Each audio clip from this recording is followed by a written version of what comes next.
ដំរីលាទាំងអាឡ័យដំរីលាក់គីបងប្អូនប្រកាសជាបានស្គាល់ហើយដំរីលាក់គីដែលមានភាពល្បីល្បាញនៅក្នុងបណ្ដាញសង្គម Facebook ណាហើយក៏តែងតែឃើញអ្នកសារព័ត៌មានអ្នកដែលធ្វើ content creator ល្បីៗស្រុកខ្មែរហ្នឹងតែងតែទៅយកព័ត៌មានឬក៏ទៅថតទៅផ្ដិតវីដេអូរូបភាពនៅភ្នំតាម៉ៅហ្នឹងគឺតែងតែថតជាមួយនឹងដំរីលាក់គីអញ្ចឹងកាលពីពេលថ្មីកន្លងទៅនេះម្ចាស់ដែលមើលថែដំរីលាក់គីនេះក៏ត្រូវបានចាក់ចេញពីកន្លែងមើលដំរីនៅភ្នំតាម៉ៅគាត់អ្នកមើលដំរីអ្នកមើលលាក់គីមើលដំរីហ្នឹងនៅជាមួយនឹងលាក់គីអញ្ចឹងណារយៈពេលយូរអញ្ចឹងទៅគាត់បានធ្វើការចាក់ចេញហើយអញ្ចឹងទៅវីដេអូដែលបងប្អូនចែករំលែកនៅលើបណ្ដាញសង្គម Facebook នោះឃើញថាដំរីរត់តាមប្រៀបបានដូចជាយើងប្រៀបបានដូចជាកូនរបស់យើងរត់តាមឪពុកម្ដាយបងប្អូនប៉ុន្តែខ្ញុំធ្លាប់ទៅភ្នំតាម៉ៅកាល2019ហើយកាលនោះក៏ខ្ញុំអត់បានស្គាល់ដំរីលាក់គីទេតែបើថាភ្នំតាម៉ៅខ្ញុំធ្លាប់ទៅភ្នំតាម៉ៅតែខ្ញុំអត់បានស្គាល់ដំរីលាក់គីហ្នឹងទេតែឃើញបងប្អូនតែចែករំលែកនៅលើបណ្ដាញសង្គម Facebook ទៅគឺមានអារម្មណ៍ថាទីកន្លែងដែលយើងធ្លាប់ទៅយើងគឺមានអារម្មណ៍ថាសង្វេគហើយនឹងអាឡោះអាល័យជាមួយនឹងដំរីដែលម្ចាស់ចាក់ចេញនេះគឺមានម្ចាស់ថ្មីមកមើលថែអញ្ចឹងបងណាហ្នឹងហើយអញ្ចឹងពិតជាអាឡោះអាល័យមែនទេដែលឃើញដំរីលាក់គីរត់តាមម៉ូតូរត់តាមម្ចាស់ដែលធ្លាប់មើលថែគាត់គឺថាសង្វេគអញ្ចឹងសត្វដែលដឹងគុណដែលរំលឹកគុណរបស់យើងគឺមិនចង់ឲ្យយើងទៅណាទេនេះគឺមានការផ្ទុះ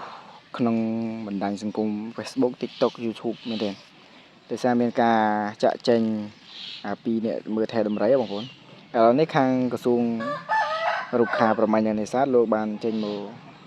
បញ្ជាក់ឲ្យកាលពីយប់ថ្ងៃទី1ខែកក្កដាឆ្នាំ2025ថាបងស៊ីថេងនេះគាត់មិនមែនជាមន្ត្រីរបស់ក្រសួង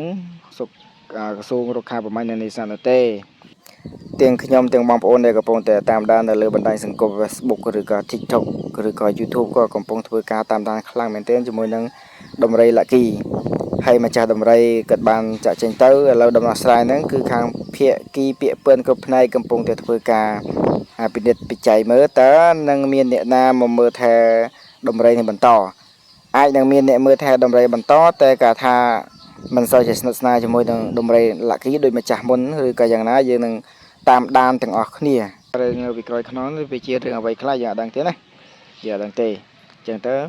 វីដេអូនេះគឺថាការចែករំលែកអំពីដំរីលាក់គីដែលយើងឃើញទៅយើងមានអារម្មណ៍ថាស្រណោះដំរីព្រោះអីគាត់បាននៅជាមួយដំរីហ្នឹងតាំងពីឆ្នាំ1999អញ្ចឹងទៅរយៈពេលជាច្រើនឆ្នាំដែរណាបងប្អូនអញ្ចឹងដំរីលាក់គីហ្នឹងគឺព្រឹត្ត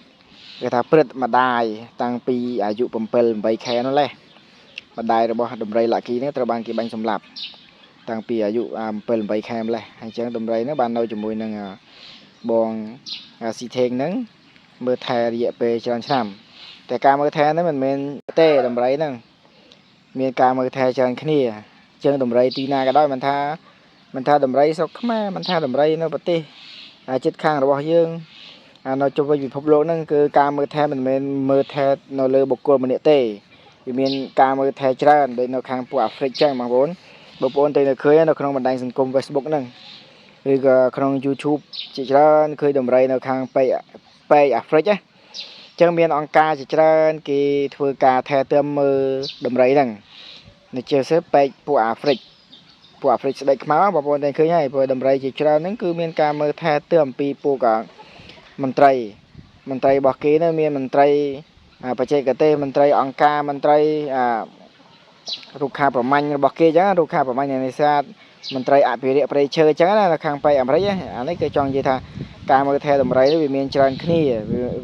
វាមិនស្ថិតនៅលើបុគ្គលតែម្នាក់ទេវាមានច្រើនស្ថាប័នមានច្រើនអង្គការមានច្រើនមនុស្សអញ្ចឹងទៅ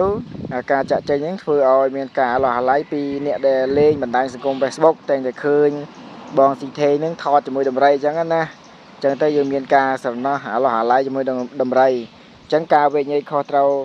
ឬក៏ដំណោះស្រាយខាងណាខាងណីក្តីយើងអត់ទាន់ដឹងទេអាហ្នឹងចាំមើលដំណោះស្រាយតទៅមុខទៀតបាទសូមអរគុណទាំងអស់គ្នាបាទ